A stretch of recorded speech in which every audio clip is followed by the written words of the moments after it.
El siguiente programa es clasificación B15.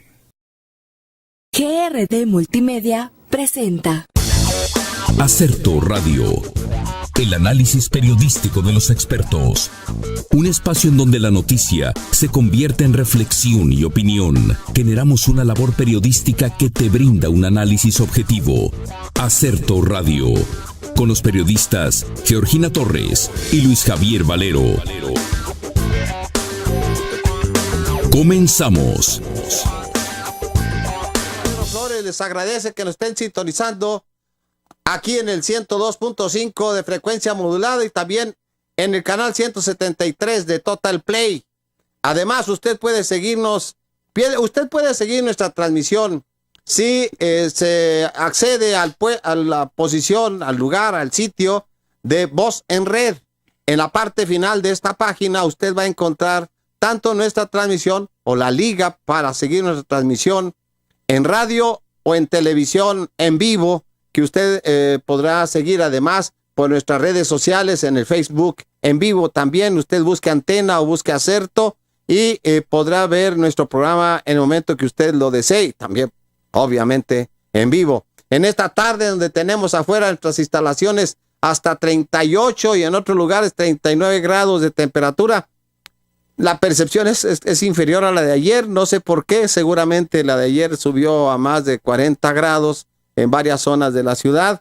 Si desea comunicarse con nosotros, hágalo al 432-3003, lo repito, 432-3003, y a través del WhatsApp en el 614-363-2021. Se lo repito, el WhatsApp 614-363-2021, en esta tarde de los acertos, en donde ya tenemos aquí la presencia. No va a venir nuevamente el Coco Reyes. Está muy ocupado escribiendo en su muro leyendas. De repente, un poquito más allá del tono en el muro del Facebook, ya tendremos oportunidad de comentarlo con él. Pero en esta tarde ya están integrados aquí Francisco Javier Pizarro. No, pues muchas gracias. Es un placer otra vez estar aquí en Acerto Radio, pues con los temas de reflexión y análisis que siempre buscamos proporcionar a nuestros oyentes. Que tienes un club de fans en Durango. Así es, ya logramos un club de fans ahí. Que empieza. ¿Y tú sabes por quiénes? Sí. Que empiezan ahí por la loma, ¿no? Ándale, por ahí. Nevares, Bermúdez, varios compañeros. Francisco González, Pancho González, que han estado siguiéndonos. Hasta Mauricio Ollén también. También Mauricio Ollén, así es, académico importante ahí en la Universidad Autónoma. Bueno, no es autónoma. No. Universidad de Ciudad Juárez. No, Universidad Juárez. Del estado de Durango. Del estado de Durango. Pero no es autónoma. No es autónoma. Bueno, a todos ellos y a quienes no mencionamos, un abrazo, un saludo desde Chihuahua. Oscar Castejón, muy buenas tardes, ¿cómo estás? Bien, Valero, muy buenas tardes a todo tu público y aquí estamos. Subiste una fotografía de hace 2-3 años, de una carrera de no sé cuántos kilómetros. Sí. ¿Eras otro? Sí. ¿O era otro el de la foto? No. Sí, aquel estaba delgado, atlético. Y ahora ya estamos muy amolados. Tenía cabello el otro. Sí. Y a Pepe López Villegas, muy buenas tardes, Pepe. Buenas tardes. Pero ya tú te trajiste los de Don Fidel, pero Don Fidel Velázquez, ¿por qué, oye? Traes una afección ahí de No, lo que pasa es que voy llegando, pero traigo toda mi colección de lentes. Eso, bien. Y entonces si los uso, si no, llego y todo encandilado y así estoy mejor, mira. Sí, mira, muy bien. Aquí lo tienen ustedes, a Pepe López Villegas, y pues hay una gran cantidad de temas. Habíamos programado el del... ¿Cuál? A tus órdenes. Sí, dime, Pepe. No, yo quisiera plantearles, si no tiene inconveniente, que abordáramos el tema de la asignación de diputados plurinominales. Sí lo abordamos, como no, pero vamos primero por los... No, que ya... uno de los temas, desde luego. Sí, por supuesto, me parece que es uno de los temas que van a dar mucho de qué hablar. Sí, señor. Por eso me permito plantearlo. Sí, y entonces habíamos planteado lo del pues toda esta gran controversia sobre el fideicomiso de las indemnizaciones o de los damnificados, no indemnizaciones, sino los damnificados de los terremotos del 19 de dos fechas, la de 1 de septiembre y luego del 19 de septiembre del año pasado, y la creación de un fideicomiso por parte de militantes de Morena, aunque el llamado lo hizo López Obrador. Luego también el anuncio de la ratificación de las medidas propuestas por López Obrador cuando en su faceta de candidato acerca de la zona fronteriza, y luego ya el anuncio de que estará acá en Juárez el 7 de agosto, en el inicio de los foros de la pacificación.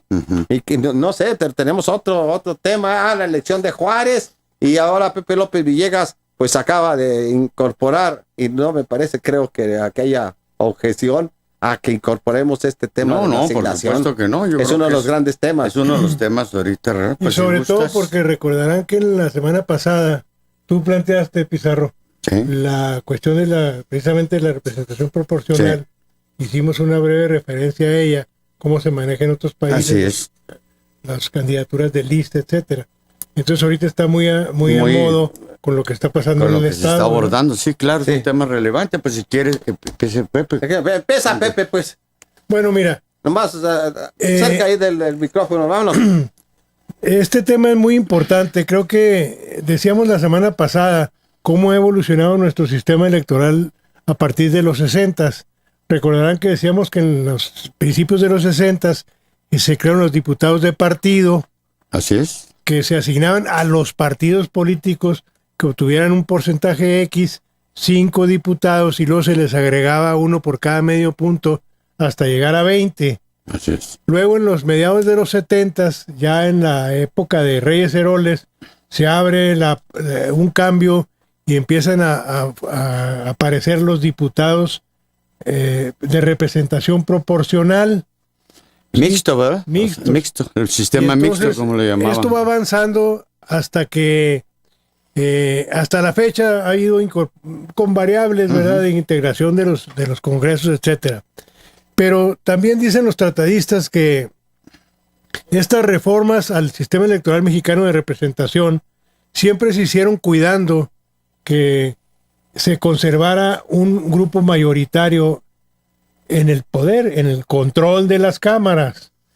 Y esto se logró primero de manera natural porque recordemos que era un sistema de partido hegemónico del PRI concretamente, que luego evoluciona a un sistema de partido dominante y luego a un sistema de partidos alternativos o de alternancia como el actual.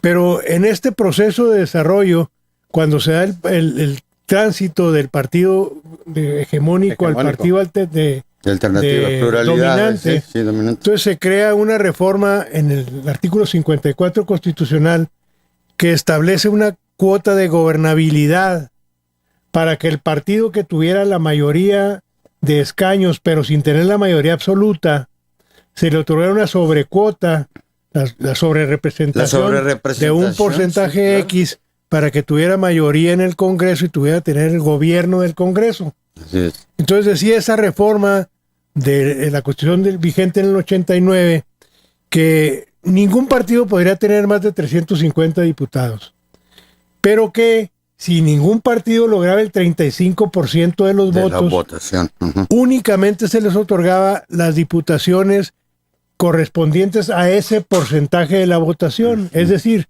si tú tenías 35% de la votación, tenías el 35% de los curules en el Congreso. ¿Sí? Lo cual se acercaba pues al sistema de que hablábamos la semana pasada de representación proporcional pura. Que es un sistema que se estila, bueno, en Alemania, por ejemplo, se acerca mucho a esto.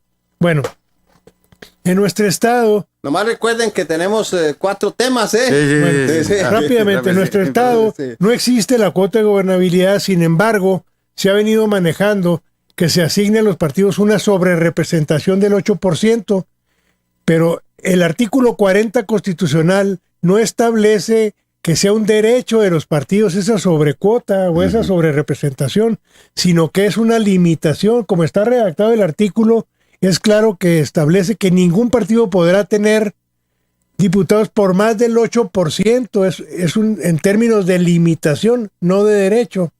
¿Y cómo se ha interpretado aquí en Chihuahua? Como si en automático tú tienes un derecho a tener una sobrerepresentación del 8%. ¿En qué se traduce en la práctica? ¿Por qué es importante esto? Porque, por ejemplo, en este proceso, el PAN tiene aproximadamente, ya quitando los votos que se anulan, los votos nulos, los votos... La votación válida. Sí, que quede la votación para asignación. Sí. El PAN trae aproximadamente el 32% de los votos, lo que le da derecho aproximadamente a 10 y fracción de diputados. Nada más. El Morena trae más o menos el mismo rango, le da derecho a 10 diputados. 10.28. Sí. Entonces, el PRI trae el 19 y fracción de la votación, le da derecho a 6 puntos y medio de diputados. Y así por el estilo.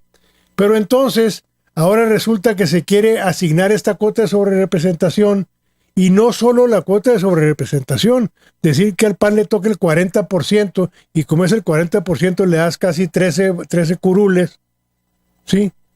13 espacios en el Congreso, sino que aparte le das una curula adicional más a Movimiento Ciudadano, que ganó 2 de mayoría relativa, y entonces entre el PAN y Movimiento Ciudadano harían 15 o 16 diputados.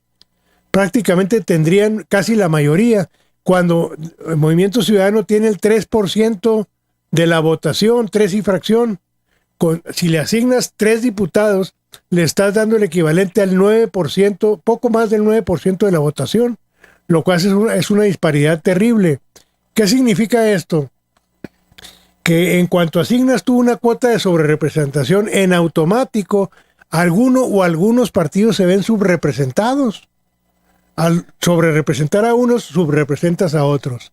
Pero una pregunta, Pepe. Todo este ejercicio que estás haciendo, ¿lo hiciste partiendo del mecanismo que está establecido en la Constitución de cómo hacer la distribución de las diputaciones? Yo estoy haciendo una interpretación constitucional y legal para decir que esa fórmula que están utilizando tradicionalmente es incorrecta, que es injusta, que es antidemocrática.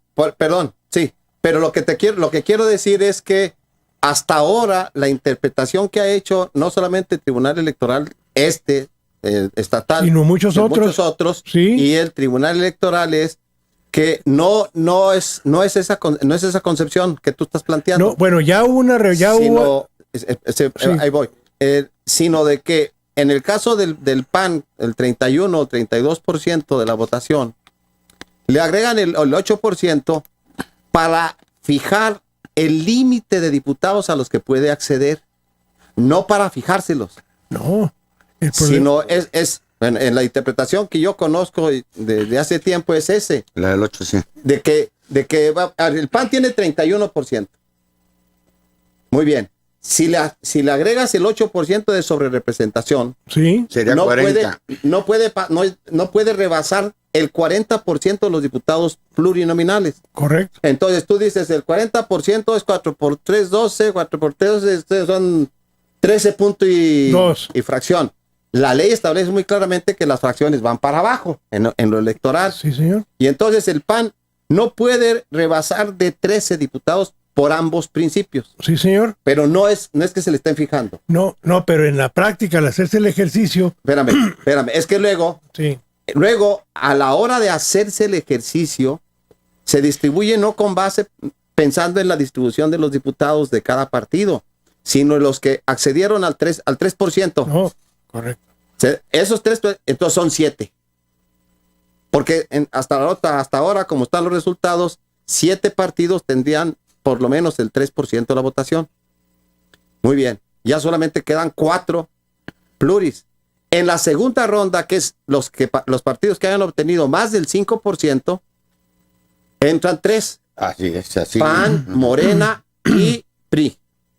Entonces, entran esos 3 y ya solamente queda un diputado por asignar para los partidos que hayan obtenido más del 10%. Ese es el criterio que se emplea, tienes razón. Sí, y entonces entraría en tercera ronda el Partido Acción Nacional, que tendría derecho según esta interpretación, a 3 diputados pluris Sí, y los 10 que tiene serían 13. Ujú. sí. No podría rebasar esa No cifra. puede rebasarlo. Legalmente no lo puede rebasar. Hasta ahí llega. No se le puede acreditar. Pero estoy de acuerdo contigo, así se hace.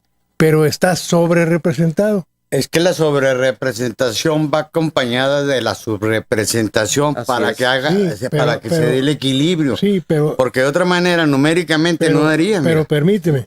Yo decía hace un momento Sí. que la sobrerepresentación tiene una finalidad funcional. ¿Ah, sí? Sí, otorgar garantías a un partido, el que tiene la mayoría de escaños o de curules, pero no tiene la mayoría absoluta, se le otorga una sobrerepresentación Ujú.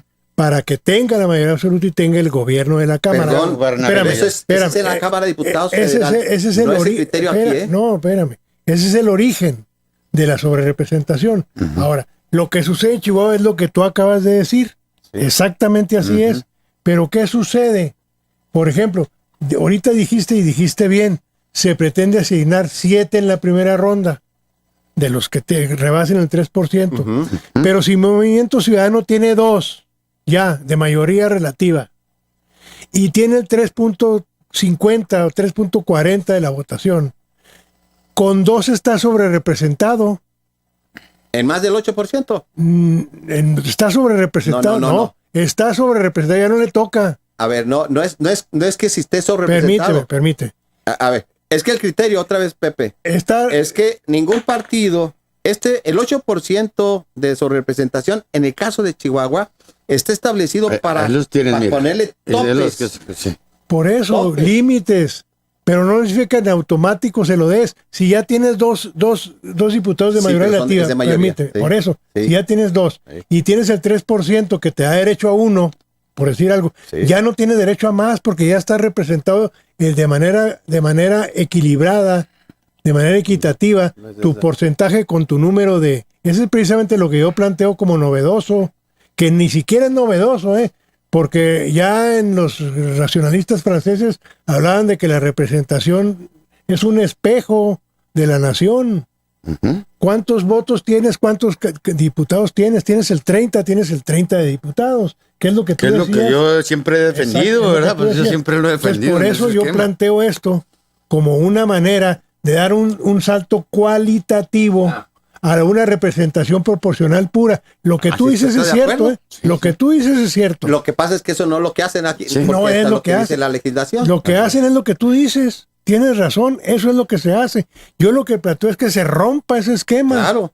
Eso sí ¿Para estoy de qué? acuerdo. Para llegar a la representación pura, proporcional pura, y entonces el partido que tiene el 20, por ejemplo, el PRI tiene 20, poquito menos, tiene derecho a 6.52 diputados, dale 6. Sí, eso es lo que te El punto 52 no se lo des, dale 6.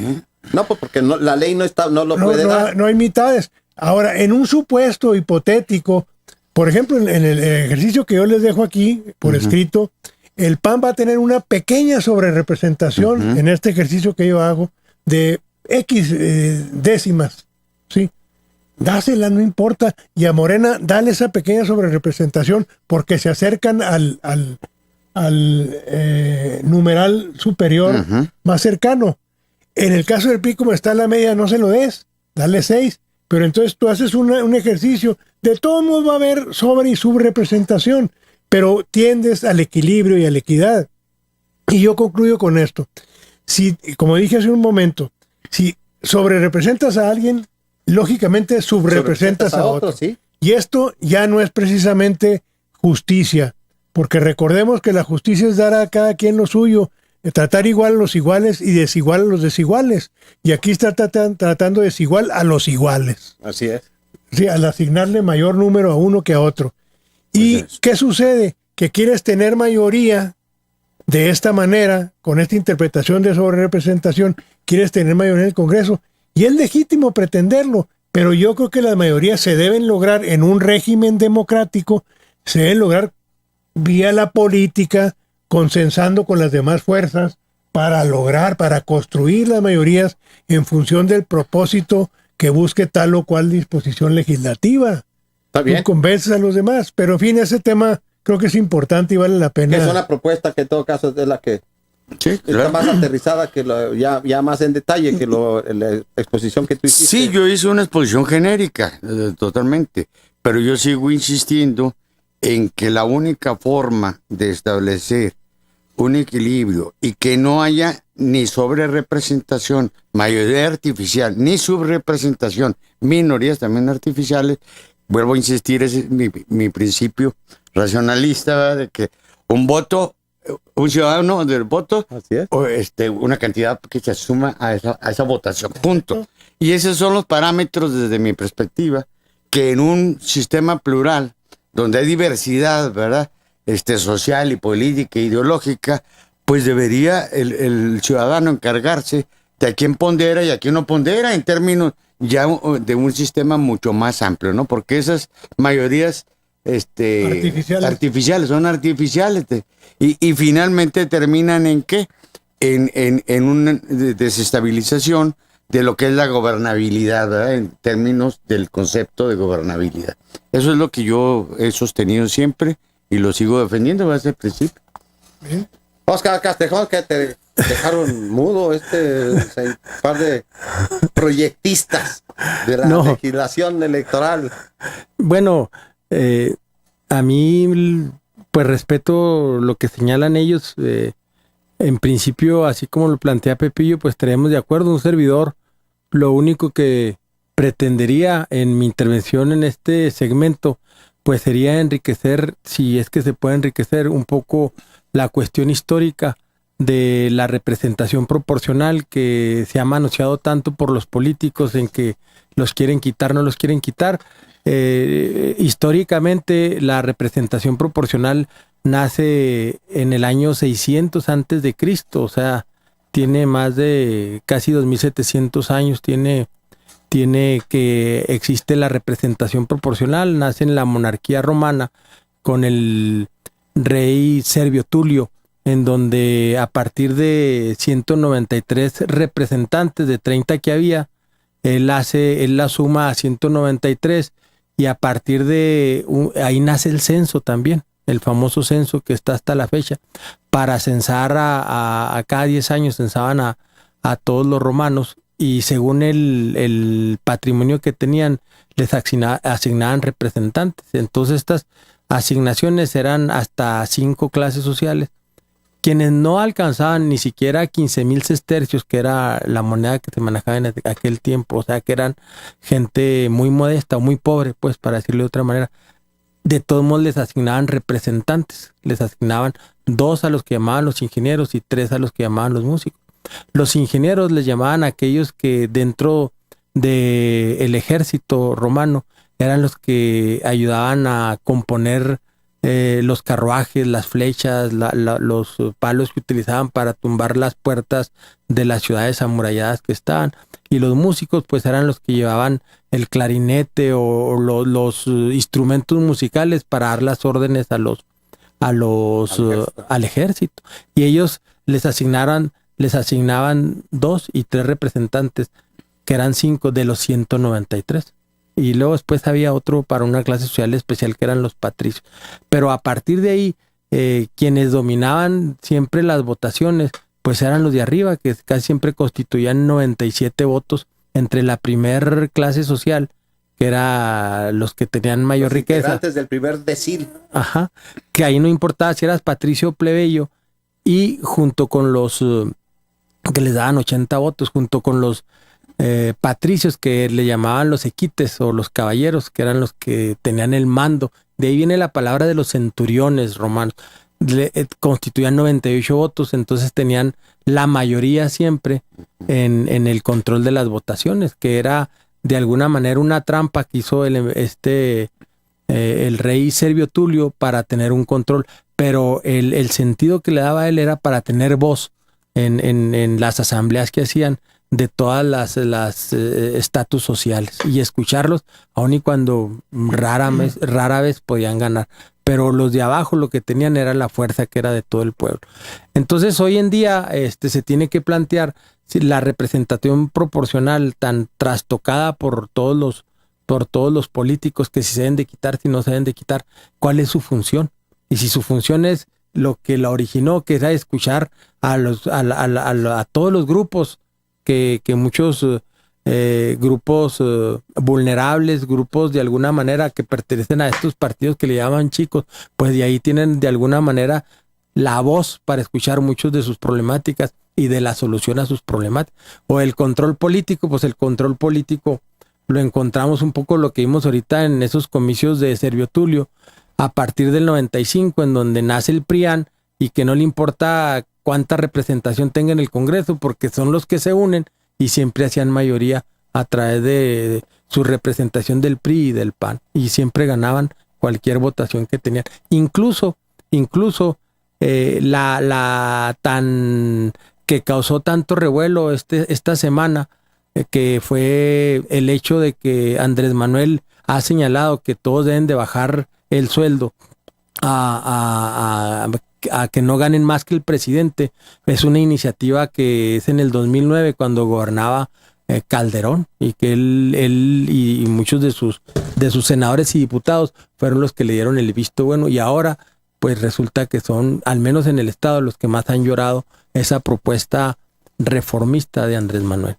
Bueno, vamos a ir a un corte comercial y al regreso continuaremos con esta mesa de los nachos y afines, en donde están ya López Villegas, Javier Pizarro y Óscar Castejón. Vamos a un corte y regresamos. Acerto Radio, un espacio dirigido por Georgina Torres. En un momento regresamos. Acerto Radio, un espacio dirigido por Georgina Torres. En un momento regresamos. Acerto.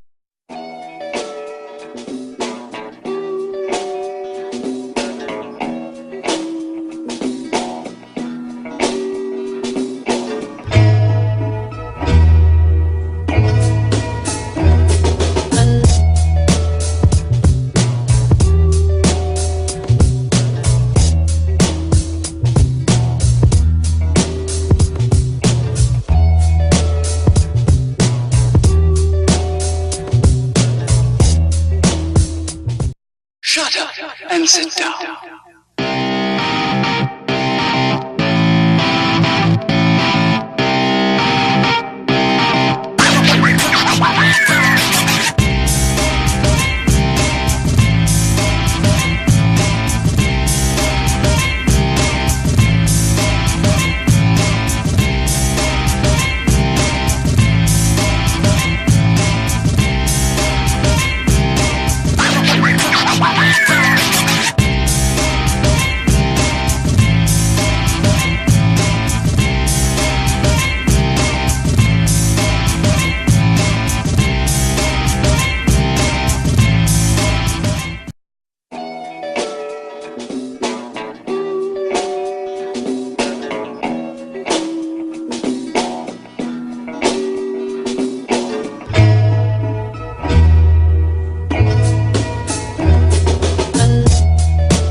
Acerto Radio, el espacio donde la noticia se convierte en reflexión y opinión. Continuamos. Bueno, ya estamos de regreso. Mire, estamos comentando aquí fuera del aire que transitoriamente durante esta semana pues, se fue inmerecidamente Juan Enrique López de vacaciones y lo estoy sustituyendo esta semana. Así que nos pondremos de acuerdo para hacer una incursión de los nachos allá en Con todo gusto. un día de la semana, ¿no? Sí. Hacer el club de Toby frente al Acerto con mujeres, por ejemplo, el jueves. Bueno, nos estamos divirtiendo. Javier Pizarro, tanto Marcelo Ebrard como Andrés Manuel López Obrador hicieron este anuncio de la ratificación de las propuestas que había hecho el primer día de su campaña, cuando arrancó la campaña presidencial. En Juárez, hizo en Juárez una serie de propuestas y el sábado, si no recuerdo mal, el sábado salen y las anuncian, las ratifican y además precisan que López Obrador estará presente en el primer foro que se le realizará para, así le llaman, la pacificación, que arrancarán el 7 o 9 de agosto. 7 de agosto. 7 de agosto. 7 de agosto. Sí, Javier. Mira, yo lo visualizo en 3 perspectivas, porque creo que es más allá de un anuncio, más. Yo creo que hay un foco, o está focalizada la atención en la zona fronteriza, y tiene 3 vertientes. Uno, pues la relación con Trump, porque tiene que ser obligado, tener cuidado, ya dio a conocer Manuel López Obrador la carta que le escribió a Trump, en términos de un acuerdo integral que involucre la cuestión de migratoria, que involucre el comercio, que involucre el desarrollo productivo, crecimiento, no me acuerdo cuál otro, pero seguridad. Y la seguridad. Son 4 cuestiones que está planteando como eje fundamental. Y en un contexto global como el que estamos viviendo, con lo que acabo de leer que me asustó, ¿verdad? De las amenazas de Truman al presidente de Irán, ¿verdad? De las bombas y todo. Bueno, se tiene que ser muy cuidadoso en eso. A mí me queda muy claro que ya más allá de lo del TLC, de lo del comercio, de los aranceles, de qué acuerdos llegan, a Trump le preocupa y le ocupa, y creo que va a hacer todo lo posible por forzar de alguna manera a que México se convierta todavía más en el policía migratorio del flujo centroamericano hacia Estados Unidos. Sí. Que haga cuide, ¿verdad? Las espaldas, vamos a decirlo así, o el patio trasero de Estados Unidos. Y yo creo que ahí hizo ese asertivo por parte de Andrés Manuel López Obrador plantear un plan integral desde una perspectiva, pero el otro plan que tenga que ver con la pacificación, no contra la guerra, contra el narco, porque recordemos que todo el concepto ese bélico, ¿verdad? En contra del narcotráfico. El combate a las drogas. El combate a las drogas, pues eso fue Ronald Reagan, si mal no recuerdo, el que empezó a impulsar desde cuando era presidente de Estados Unidos, esa política que ya conocemos las consecuencias, ya conocemos los resultados que ha tenido, que no han sido efectivos, que no han bajado la violencia, al revés, la han incrementado. Entonces, a mí me gustó, no queda claro todavía qué tipo de foro se va a hacer, a quiénes se va a invitar, pero rápidamente menciono así. Yo, para que un foro sea integral en ese sentido, yo creo que deberían de abordarse, 1, lo que es la seguridad pública, 2, lo que es la seguridad ciudadana, 3, lo que es la seguridad interior que se aprobó en una ley, ¿verdad? Y lo que es la seguridad nacional, porque están interrelacionadas esos 3 conceptos, y yo no veo que ni municipio, ni estado, ni federación lo entiendan aún, ¿verdad? Piensan que lo pueden funcionar solo con la articulación, ¿verdad?, de las 3 instancias de gobierno como lo establece la Constitución, pero no tienen una idea de cuáles son los escenarios sociales, políticos, culturales, que son muy diversos en cada una de estas ramas. Sí, Oscar Castrejón, es que andaba buscando, porque están en las, ya sea por satélite o por cable, están transmitiendo nuevamente una película que se llama Matar al Mensajero, Sí. que es precisamente la historia, el reportaje, el trabajo periodístico que hace un reportero de un periódico pequeño del sur de California, del San José Mercury News reveló toda el entramado y la autoría de la CIA para inundar de crack toda la costa oeste de Estados Unidos y con las ganancias proveer financiar a Centroamérica contra el Frente Sandinista de Liberación Nacional y también los guerrilleros del Salvador y Guatemala. Eso fue. Contra ellos. Contra ellos. Así se financió. Y el jefe de la operación era Oliver North, hoy respetable presidente de la asociación Rifle. Bueno, las medidas fronterizas, a mí me da mucho gusto que se aterricen las promesas de campaña que hizo Andrés Manuel, porque el pueblo de México durante los últimos años, por lo menos los últimos 3 sexenios, estaba tristemente acostumbrado a que una vez que llegaban al poder, aunque legalmente o conforme a derecho no ha llegado, pero de facto está ejerciendo funciones como presidente electo, aunque no le hayan entregado.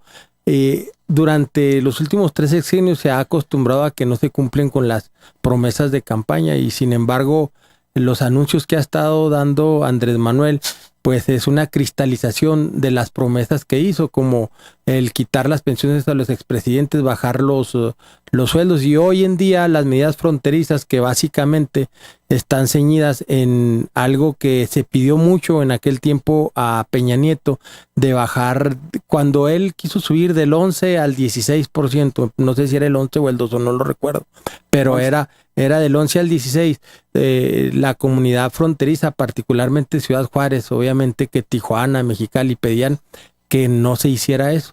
Entonces una de esas medidas fronterizas que ya anunció a partir de enero, pues es de bajar del 16 al 8, y luego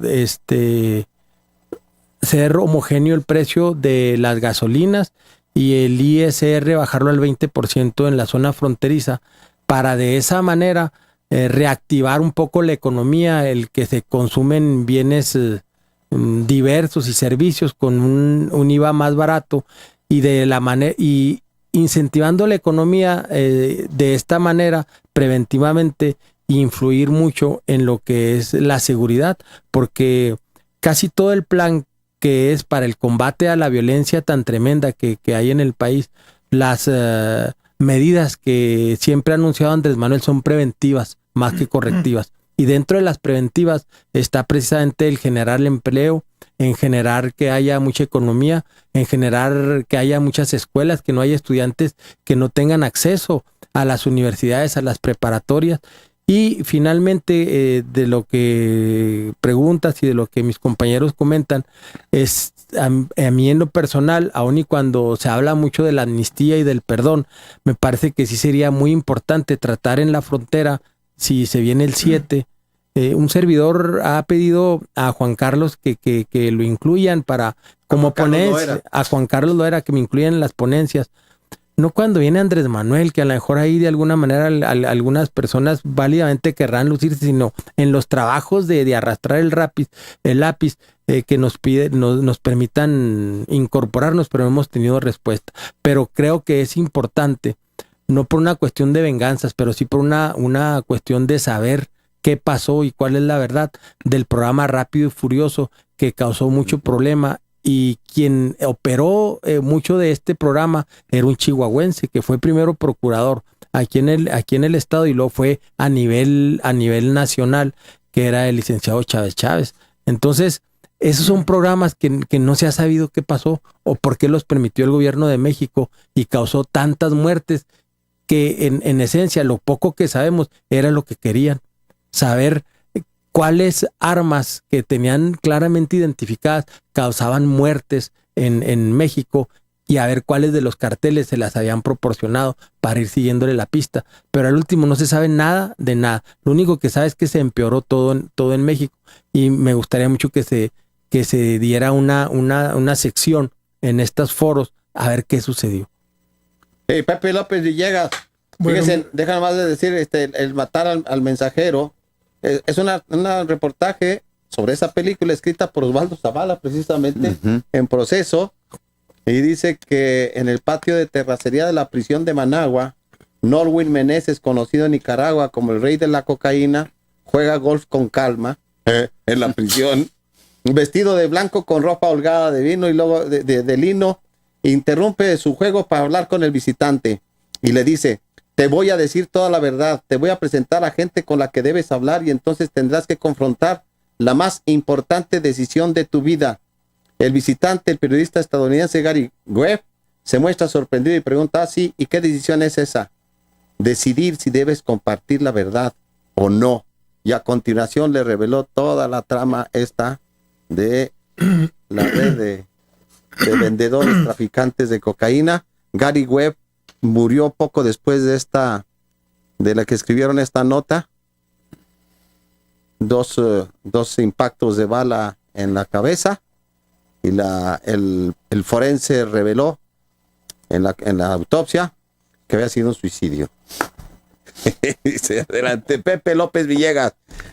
Bueno, mira, son varias cuestiones en relación con los anuncios del Sabatino. Sí, Sabatino, sí. Lo fiscal.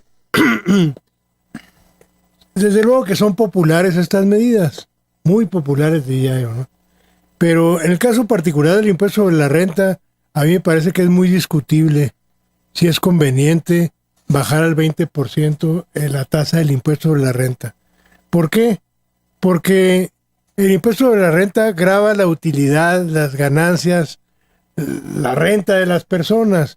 Y desde luego, atendiendo a lo que establece el artículo 31 constitucional, pues todos los mexicanos tenemos la obligación de contribuir de manera proporcional, ¿sí?, al gasto público, como a través de los impuestos. Y el impuesto, la mayor tasa, quien más la paga es los que reciben mayores ingresos, los que tienen vastos ingresos, diría yo.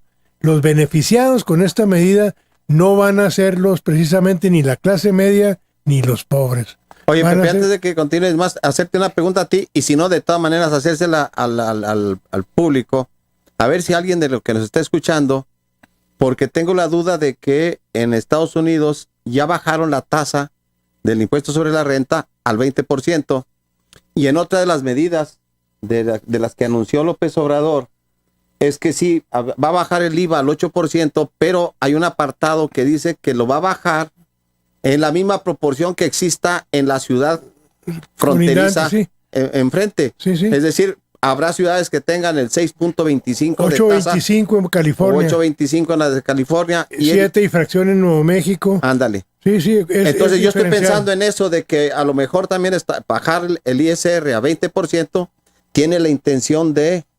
Sí, pero miren, en Estados Unidos bajan la tasa, pero es un gobierno de derecha, proempresarial, que protege a la empresa, a los ricos, para decirlo en pocas palabras.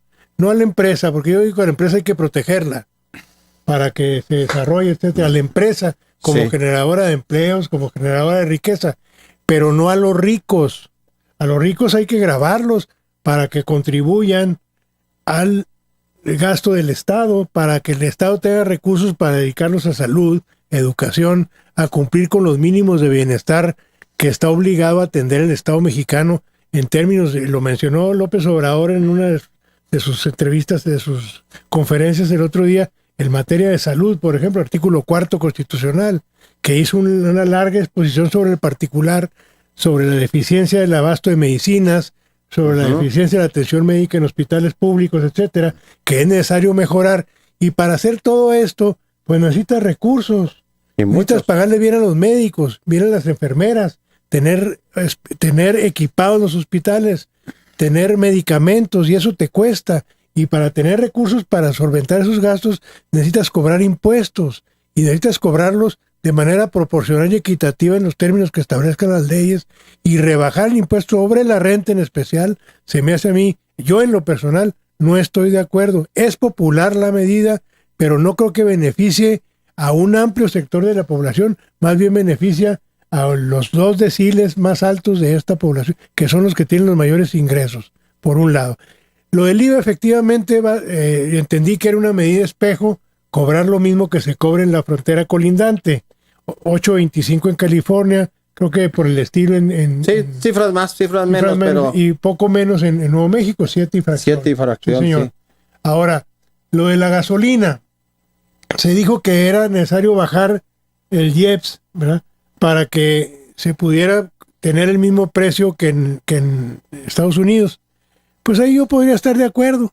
Yo ya expresé el otro día mi punto de vista en relación con la gasolina, que no estoy muy de acuerdo en que se venda barata la gasolina, porque creo que tenemos que ir cambiando, aunque sea gradualmente, del uso del automóvil, ¿sí?, al uso del servicio público de transporte.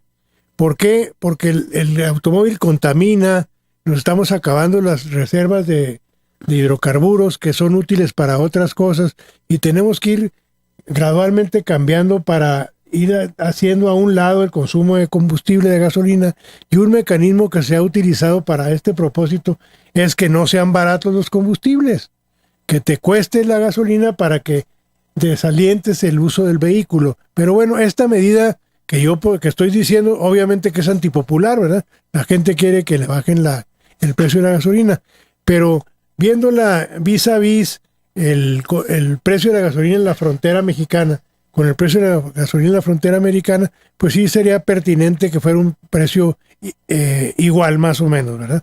¿Y cómo se logra esto? Pues bajando el IEPS en la frontera para poder tener este margen de flotación que te permita equilibrar los precios. Me parece bien eso. Ahora, el otro tema, el que mencionaban, los dos lo mencionaron, el tema de los foros estos para la pacificación, me parecen muy importantes. Yo diría, y desde luego no tengo por qué pensar de manera negativa, pero sí hacer votos porque sean foros de verdadera reflexión y análisis, en donde se participe con propuestas, con críticas, con señalamientos claros, precisos, no tanto para cubrir el espectro y el cubrir, expediente, ya hicimos una reunión. Como suele suceder en muchas ocasiones, y luego finalmente tú ya sacas un programa previamente elaborado o que está en proceso de elaboración por especialistas, pero que no toma en cuenta lo que se expresó en esos foros, porque ni siquiera es relevante lo que se exprese para propósitos concretos reales. Entonces sí que tenga una verdadera participación ciudadana la construcción de este programa. Y aquí nada más un pequeño paréntesis, dos temas que me llaman la atención que no dijo López Obrador, pero que sí mencionó la futura secretaria de Gobernación. El tema de la legalización de ciertos productos, como la marihuana y la amapola.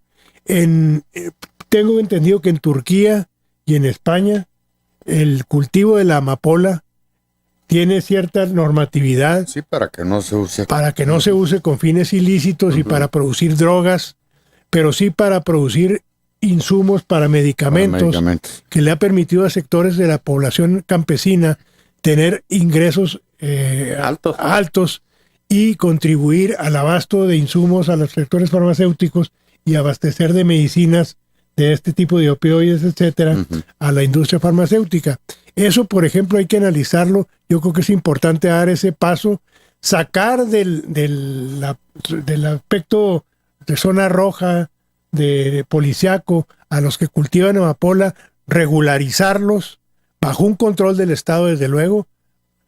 Que cuando habla uno de control del Estado, en ocasiones la gente se pone a temblar, pero un control en buen sentido de la palabra, para que no haya un mal uso de estos sembradíos y pudiera destinarse la producción a este propósito de salud, ¿verdad? Javier Pizarro. Pero rápidamente, yo creo que el país que vivimos pues está en una situación de crisis, de retroceso grave. No es fácil echarlo a andar, por así decirlo coloquialmente, ¿verdad? Hay que engrasar los ejes de la carreta y empujarlo todo, porque de otra manera va a ser muy complicado. Sobre todo tomando en consideración, y yo creo que la otra vez lo dije, México es un país con muchas regiones, con muchos paralelos, con muchas diferencias sociales, con muchas diferencias étnicas. Es un país complejo, pues, en pocas palabras. Yo no creo que esto se pueda resolver con 5 foros. Yo creo que tiene que haber un análisis, yo estoy totalmente de acuerdo con eso, hasta de la geopolítica, ¿verdad?, en que está ubicado, claro, tal o cual zona, cual entidad, porque no es lo mismo en el norte, aunque haya bandas de criminales, lo mismo aquí que en Guerrero, son distintas, ¿verdad? O sea, tienen una expresión, una movilidad, un modus operandi y una visión distinta de las cosas. Entonces, a mí me llamó mucho la atención, acabo de leerlo ahorita antes de venir para acá, de que ya un cártel ahí en Acapulco estaba ofreciéndose, poniendo mantas para decir que a partir de este día regresa la paz, la seguridad, Acapulco, al hermoso puerto de Acapulco, ¿verdad? Porque le van a dar en la torre al grupo rival, ¿verdad? Y pusieron como 20 lonas y ofreciendo ya protección. Sí, y ofreciendo protección a los restauranteros, a los hoteles, a todos. Bueno, ¿eso de qué te habla? De una realidad muy distinta a la que tenemos aquí en Juárez con la barbarie que está ocurriendo, ¿verdad? Aquí ya es ni siquiera en enfrentamientos serios, son ajustes de cuentas de chavalos, de niños, que les vale gorro si van con los hijos. Hay mucha mujer ya que está cayendo abatida por ese tipo de delincuencia. Entonces, yo digo que todo eso se tiene que analizar.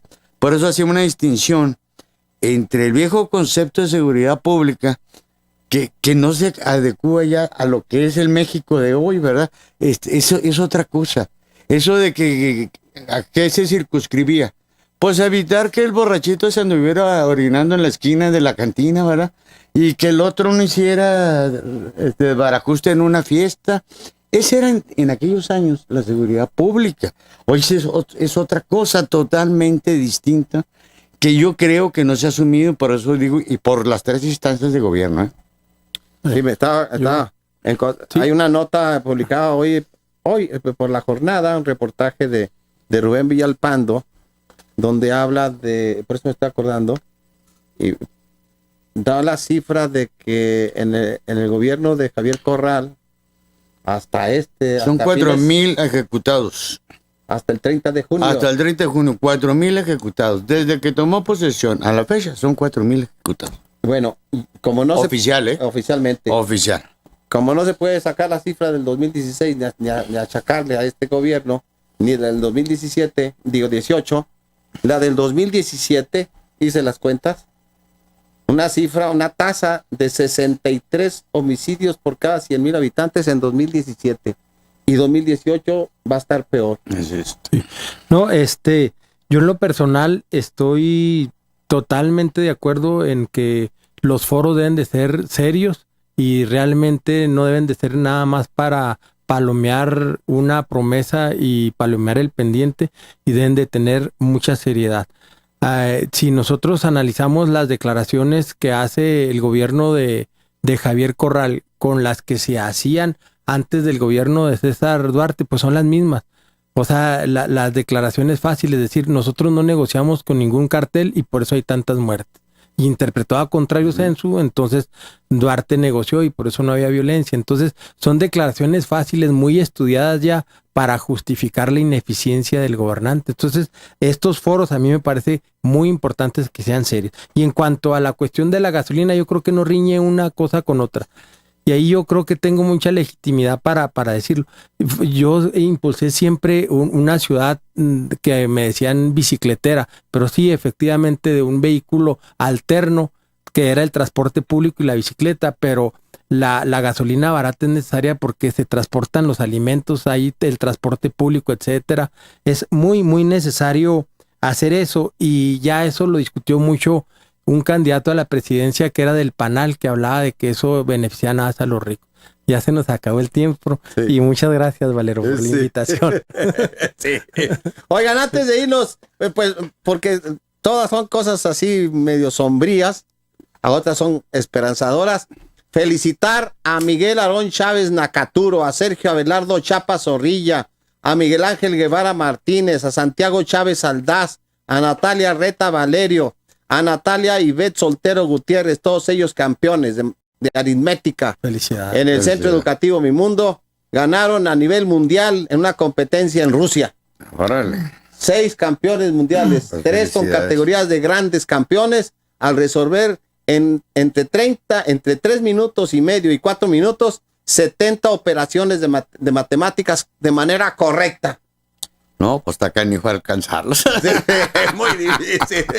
Javier Pizarro, muchas Muchas gracias. gracias, Pepe López Villegas, Gracias, muchas muy gracias. amables. Y a Oscar Castrejón, Gracias. muchas gracias. Y a quienes hicieron posible esta transmisión, tanto de audio como de video. Ya nos dejaron solos nomás con César. Ah, no, Valentina ya estaba escondida ahí. Don Jesús Franco, bueno, a ustedes por su atención, muchas gracias. Eso es todo en su programa Acerto Radio, el espacio donde la noticia se convierte en reflexión y opinión. Mañana a las 2 de la tarde, no en la primera fase, ahí en No Le Cambie, y a las 6 de la tarde, aquí en Acerto, como en todas las tardes. Quédese con mi compañera Angélica Delgado, en Contraste. GRD Multimedia presentó Acerto Radio. El análisis periodístico en la voz de los expertos. Acerto Radio, convirtiendo la noticia en reflexión y opinión. Un espacio dirigido por Georgina Torres. Lo esperamos de lunes a viernes a las 6 de la tarde en Antena 102.5 FM. Marcando un estilo informativo en radio.